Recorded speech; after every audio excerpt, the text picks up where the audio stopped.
Good morning. Today's movement and posture portion of today's videos concentrates on some movements that we've already done but are good to do every day, whether you're working out or it's a rest day maybe. You can't go wrong with them. So we're going to start out with a bird dog, and then we're going to move into a dead bug, cat-camel combination. Extended puppy pose. You guys see a theme? I tried getting the last one. However, we're going to go with happy baby pose as the last one.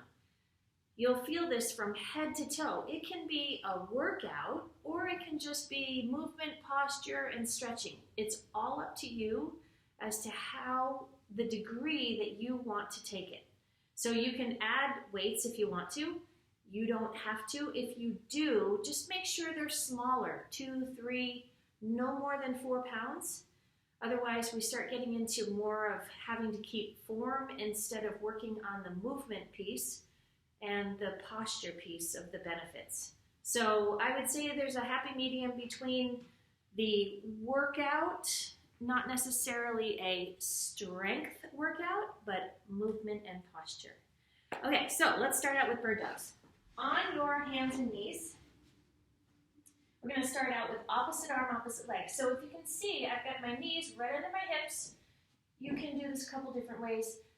Lay the feet down or tuck if you need a little bit more stability and balance. This is where you want to tuck. Now, opposite arm, opposite leg. Before you go, press your hands into the floor. So you've got 90 degrees, and if that bothers your wrists, you can go to a fist position, so your wrists are actually straight and not at the 90 degrees. Up to you. So we're going to go opposite arm, opposite leg, and you're going to hold and then come back. Opposite arm, opposite leg, push through the heel, fingertips extended. When you have extended fingers, it calls in more muscle instead of just the floppy hand, and you'll feel the difference. Your arm will feel heavier and try to hold it up without that support of the straight wrists. Pushing through that heel, I feel tension right through my calf muscle. Hold my glute in order to hold the leg up, out, and straight. You really need to check in with your body. One more on each side, and hold it out there for a split second. One Mississippi, and then coming back. You can do less reps if you want to. You can do more reps. I'm going to show you a couple different options for the bird dogs. So, I'm not the bird dogs, dead bugs. So, lying on your back, and arms are going to be straight up. Now, this is the one, be prepared. When I say opposite arm, opposite leg, it will take a minute for your brain to kind of, like, am I supposed to do this? But it's opposite arm, opposite leg, and try to hold the other arm up there. And I'll tell you the other thing that happens is that we want to move everything together. And this is okay also. It's totally fine. Here, or you can keep it here, and I'll tell you the reason why I like it here, because if you have a ball or a yoga block, here's what you can do. You can get a little more lower abdominal work here. Hold the ball between the hand and the knee, and then switch. Hold the ball between the hand and the knee, and switch. And if you have a yoga block, I'll show you, just do one more on this side, just to make it even. If you have a yoga block, you can do the same thing here, and you'll actually feel it a lot more in your lower abdominals just to hold that form a little bit more stable, and you've got more stabilizers working. So you'll feel the quads, the lower abdominals, your shoulders get a little more movement. It's pretty awesome. Okay, so cat-camel. Hands and knees again, fists if you need to. And what I want you to do is, instead of thinking thinking about the flexion in the back, I want you to think about your abdominal muscles doing the work. So you tighten them and you'll feel your back curl up a little bit.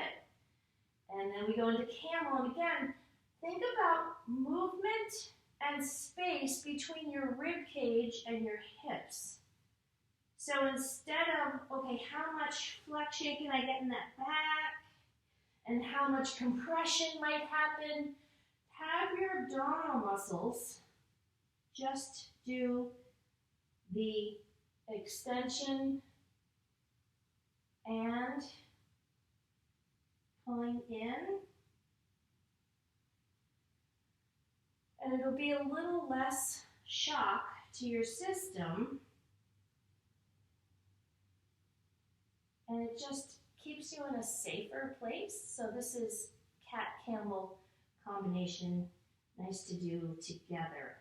Doesn't have to be super aggressive. Once you feel the tissue connect, that's all you need to do. You don't have to go into a more painful place because, oh, I must be doing more work because it hurts. Okay, extended puppy pose. So you can use your mat, and again, I like these short mats, but you're going to keep your knees under your hips. What you're going to do is you're going to walk your hands out in front and then drop through the shoulders with your forehead down onto the mat. And it feels so good through your lats, shoulders, your core is working.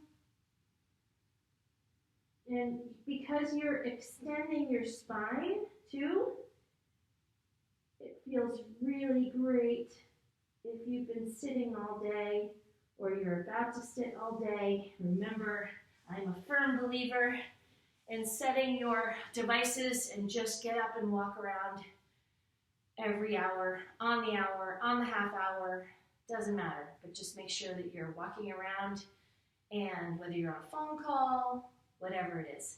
Okay, last thing is happy baby pose. And the reason why I love this pose too is because it gets hamstrings, rhomboids, so hamstrings, back of the legs, rhomboids, your back, hip adductors, so the inside of your legs, and then your QL, which is your quadratus lumborum, and that connects your rib cage and your hips together. It's part of the core system and the back core. So what you're going to do is you're going to bring the knees over your hips, and you're going to grab the outside of your feet. Okay? Your knees are going to be wider than your hips, and you want to hold on and try and feel your back on the mat. Hang on to those hamstrings by holding on to the outside of your feet. And again, don't worry about if you're not feeling everything I listed. Have no fear. You are doing the work. If you need to modify this position, just do one leg at a time. Okay, it's better to do one leg at a time. And you can also use a strap or a belt or something else. So just anything that can get you in this position. Head stays on the floor. Knees are wider than your hips. Feet are going to be wider than your knees. And you just hold on to it for as long as you can. So that is today's movement and posture piece. I hope you enjoyed it. Feel free to go through it as many times as you want today, tomorrow.